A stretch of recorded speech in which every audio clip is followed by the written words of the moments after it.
Salut! Si vous regardez cette vidéo dès sa sortie, vous savez probablement que c'est la période d'Halloween.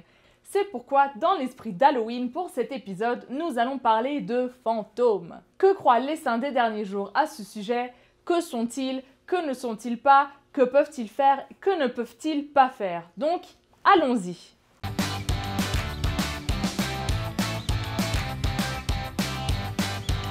Vous n'entendrez probablement pas beaucoup de saints des derniers jours parler de fantômes à l'église. Mais il se peut que vous nous entendiez parler d'esprits, dans des contextes différents. Alors, qu'est-ce qu'un esprit au juste? Eh bien, certaines religions croient que les esprits sont immatériels, c'est-à-dire qu'ils ne sont pas composés de matière. Nos écritures enseignent plutôt le contraire. La matière immatérielle, cela n'existe pas.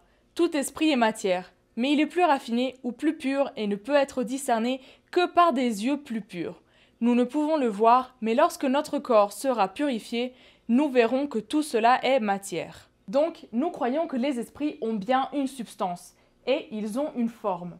Si vous vous rappelez de la vidéo que nous avons faite sur le plan du salut, nous existions tous en tant qu'esprits dans la vie prémortelle avant de naître.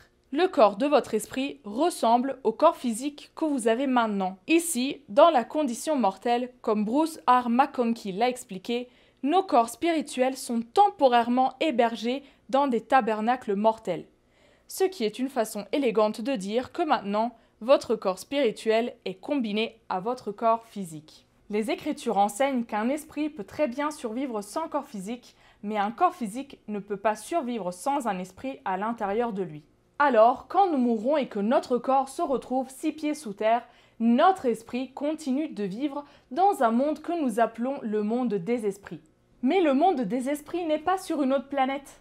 Il est toujours sur cette même planète. Seulement, nous ne pouvons pas voir ces esprits. Et ça nous amène à notre question suivante. Quelle sorte d'esprit existe-t-il? Je vais les séparer en deux catégories, pré-mortel et post-mortel. Avant, vous étiez un esprit prémortel. Maintenant, vous êtes un esprit combiné à un corps physique. Et quand vous mourrez, vous serez un esprit post-mortel. Toute personne qui est morte est un esprit post-mortel.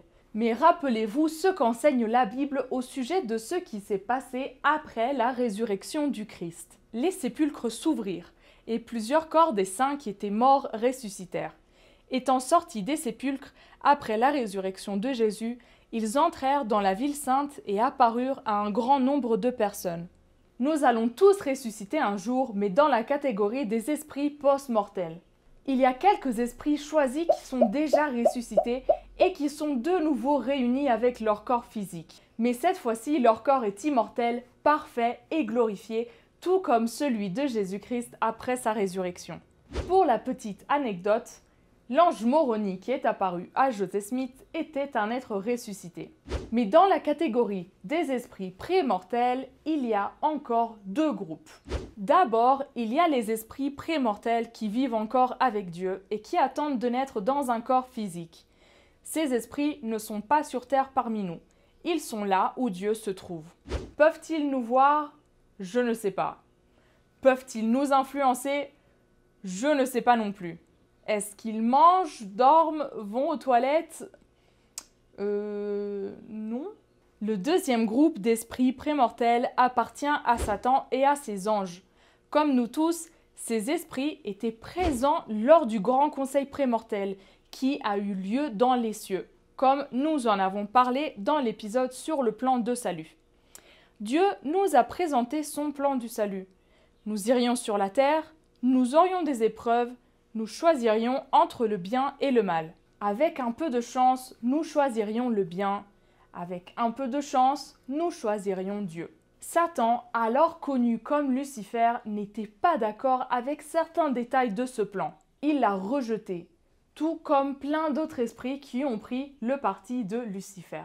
À cause de leur rébellion, Dieu les a bannis. Il les a rejetés de sa présence et les a envoyés, vous avez deviné, sur terre. Et ils y sont encore aujourd'hui, toujours en train de se rebeller contre le plan de Dieu, à nous tenter à tous les coins de rue, essayant de nous faire nous rebeller aussi contre le plan de Dieu.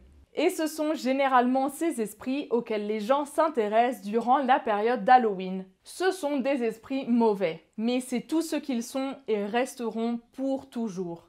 Des esprits. Ils n'auront jamais leur propre corps physique, ce qu'ils ne supportent pas. C'est pourquoi la plupart des péchés qu'ils vous tentent de commettre sont en rapport avec le mauvais traitement ou la détérioration de votre corps. Mais rappelez-vous ceci, vous en êtes responsable. Vous êtes plus puissant que chacun d'eux. Et le seul pouvoir qu'ils ont sur vous est le pouvoir que vous leur donnerez.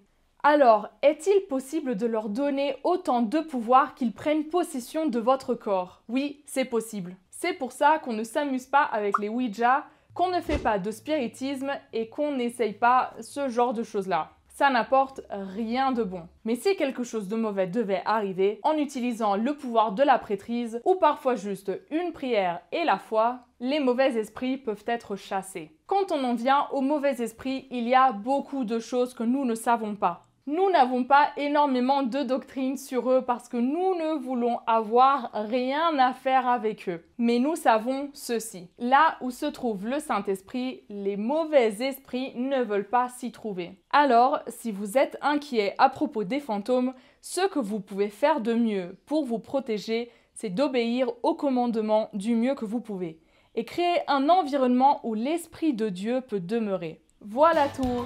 Si vous avez des questions, n'hésitez pas à les mettre en commentaire, nous essaierons d'y répondre.